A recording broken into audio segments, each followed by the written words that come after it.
Greetings. You have a business, you want to learn what type of mistakes you should be avoiding and success secrets to grow your business. Is that right? Yes. Welcome to Growth Hacking Show. You come to the right place. This is Mohammed Siddique. I am the co-author of A New Success Secrets and the host of Growth Hacking Show. With every amazing guest, we try to bring you as much as knowledge so that way you can grow your business. On this episode, I have a Dr. Meierhoefer from San Diego.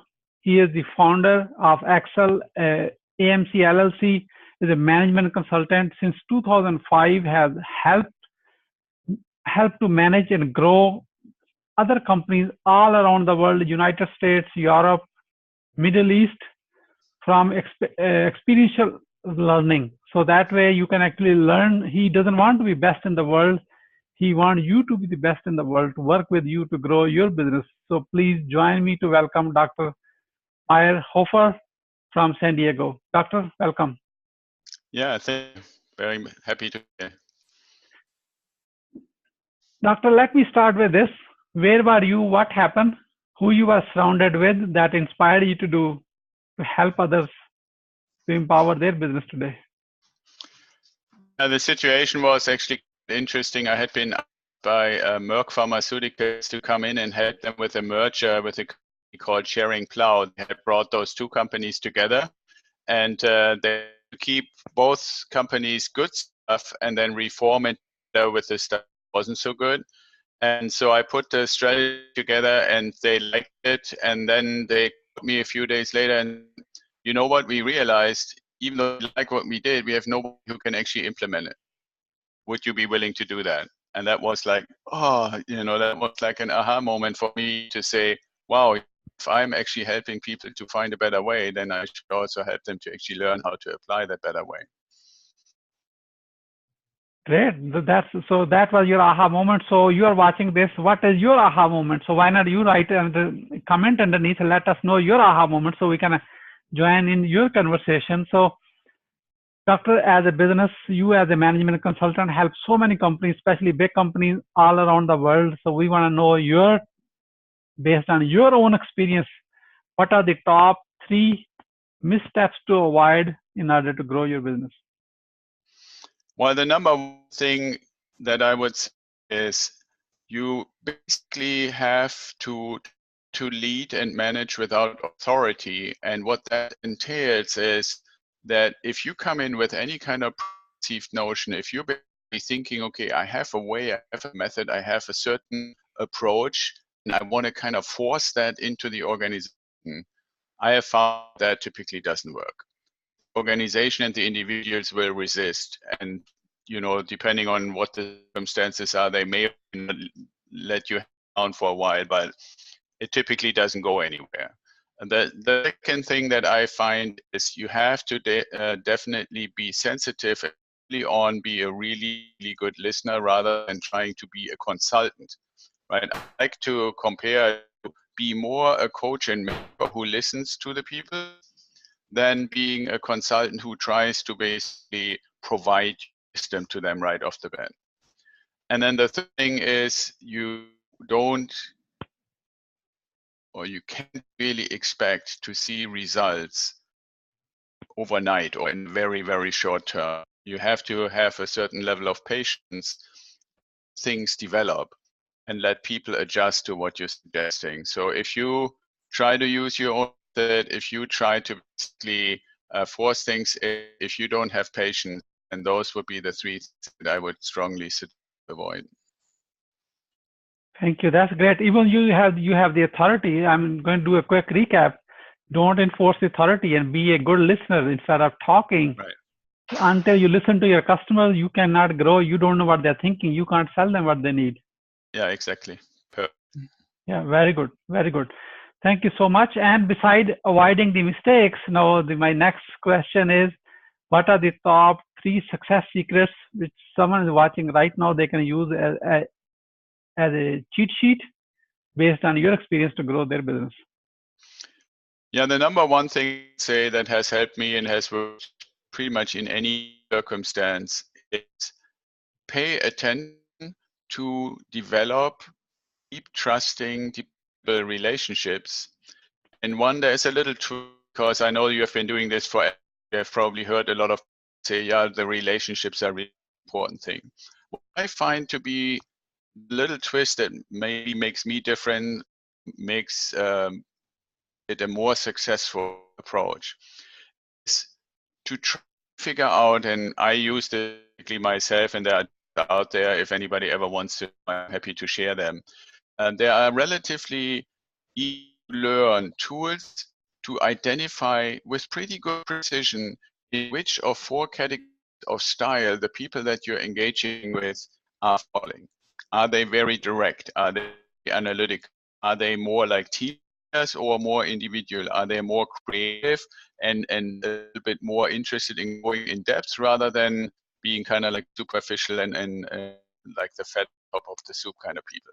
And if you can figure out in which one of those categories they fall, and in your attempts to develop the relationship, then pay attention on what do I need to do for each one of those styles to connect with them quicker, right? I give you a very quick example. If you are somebody who is being asked to create something that is pretty data-driven, if you give that task in your role as a consultant or project program manager, whatever role you have, which is what I oftentimes have, and you give it because you don't know what style is, to somebody who is more creative, like more a storytelling type person and so forth. Number one, they will hate if you say, well, I expect you to do a spreadsheet with maybe a little graphic, because that's just not the thing they're good at. Right? Number two, they will try their best to give you something. What you're typically going to end up is like a 10, 15, 20 page report when you really wanted a 1-page spreadsheet.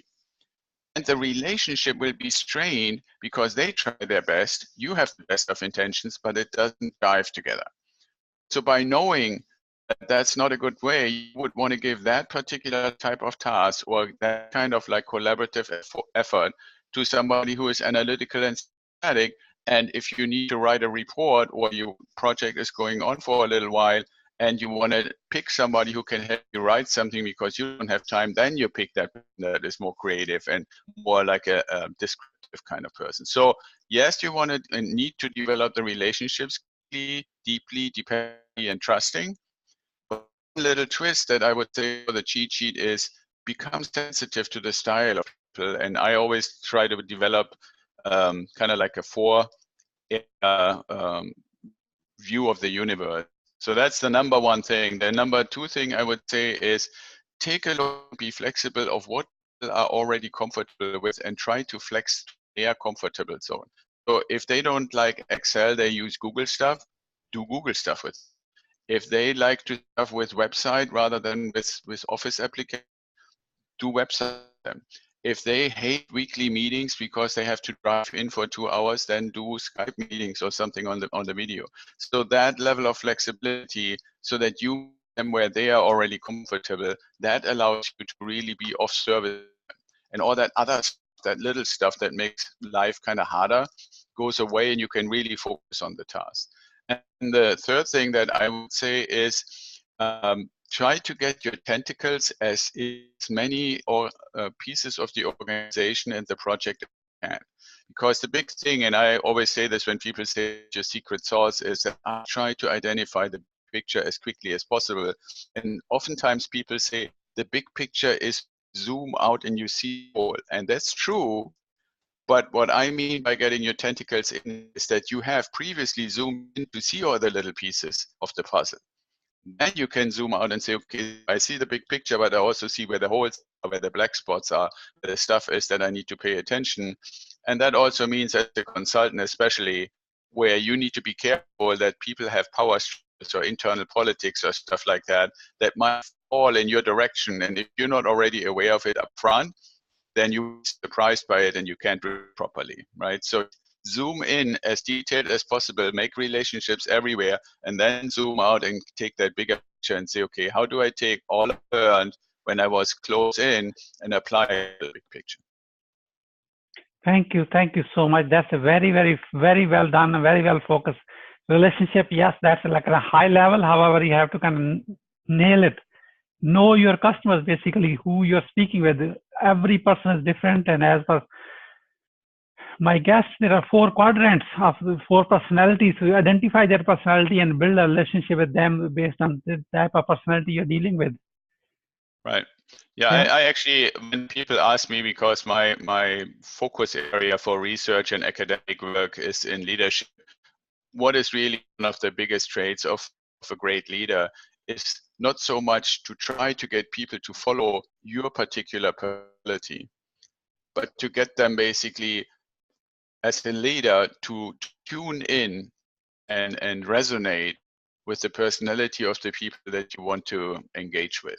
Now, on one-on-one and small group, that's pretty easy. It gets much more tricky when you go and a whole group of people, or you invite all your employees on a side, or you have to make an announcement. Then I always advise, make sure that each one of those 4 quadrants, where the people are listening with their ears, with their perspective, that they hear something from you that addresses their particular way of listening, their particular way of thinking, their particular way of going things.